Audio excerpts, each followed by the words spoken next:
कि जो आज होम मिनिस्टर ने जो बात की ये सत्य से दूर झूठ है इस पर है। और उन्होंने एक भी बात सच नहीं कही। जैसा कि अंबेडकर स्टैचू इसके जमाने में थोड़ी बनी, बॉम्बे में बिठाया, हमारे कर्नाटक में बिठाया, उसके बाद यहाँ पर दिल्ली में पार्लियामेंट के सामने बिठाया। क्या इन्होंने बिठाया? ये सब झूठ है, सारी चीजें झूठ है। और दूसरी चीज, एक तरफ इंदिरा गांधी जी की तारीफ करे सो या अपना उनके कंडोलेंस में जो कहा था वो बोलते हैं, दूसरी तरफ रोज उठ के इंदिरा गांधी जी को, नेहरू जी को, गांधी परिवार को गालियां देते हैं। तो ये ऐसे लोग हैं जो चीज जब बोलना, जब कहना, वो उस वक्त इन्होंने नहीं कहा।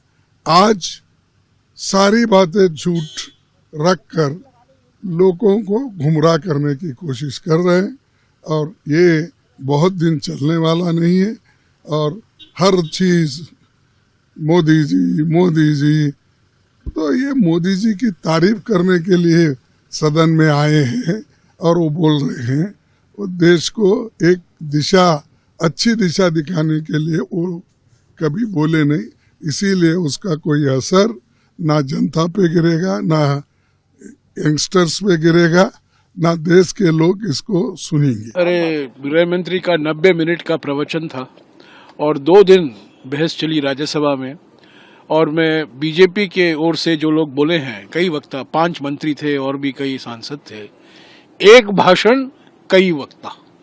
यहाँ 1 नेशन 1 इलेक्शन की बात हो रही है, लोकसभा में बिल पेश किया गया है, पर राज्यसभा में 1 स्पीच मेनी स्पीकर्स, एक भाषण कई वक्ता। और आज गृह मंत्री ने बिना का गीतमाला का जिक्र किया है। मुझे भी एक पुराना हिट गाना याद आता है, प्रेम की गंगा बहाते चलो। पर आज तो देखने को मिला 90 मिनट के लिए गृह मंत्री झूठ की गंगा बहाते चले, झूठ की गंगा। और सबसे बड़ा झूठ यह है कि पहले संविधान संशोधन किया गया, जो किया गया था 1951 में, उन्होंने जिक्र ही नहीं किया क्यों ये संशोधन लाया गया। संशोधन लाया गया ताकि जो जमींदारी को हटाए गए थे, कानून बनाए गए थे, अधिनियम बनाए गए थे, उसको खारिज किया गया था, उसको रद्द किया गया था। उसका सामना करने, उससे निपटने के लिए ये संशोधन बिल लाया गया। 9th शेड्यूल शामिल किया गया संविधान में। बड़ा ऐतिहासिक काम था। दूसरा कारण, आज आप देखिए, धारा 15(4) जो अनुसूचित जाति और ओबीसी वर्गों के लिए आरक्षण सुरक्षित रखता है। 1951 में Champakam Dorairajan versus the state of Madras एक निर्णय था जो सुप्रीम कोर्ट तक आया था और सुप्रीम कोर्ट ने भी रद्द कर दिया ये आरक्षण। तो ये आरक्षण को सुरक्षित रखने के लिए जमींदारी हटाने के जो कानून है, अधिनियम बनाए गए थे, उसको बचाने के लिए ये पहला संशोधन लाया गया। पर गृहमंत्री ने इसका कोई जिक्र नहीं किया। और ऐसे कई उदाहरण हैं, कई मिसाल हैं। ये तो सिर्फ कांग्रेस पर एक चुनावी हमला था, ये कोई भाषण नहीं था, ये कांग्रेस पर एक चुनावी हमला था। ऐसा लगता था कि अभी दिल्ली के चुनाव और बिहार के चुनाव और अगले चुनाव के लिए अभी से ही तैयारी शुरू हो रही है।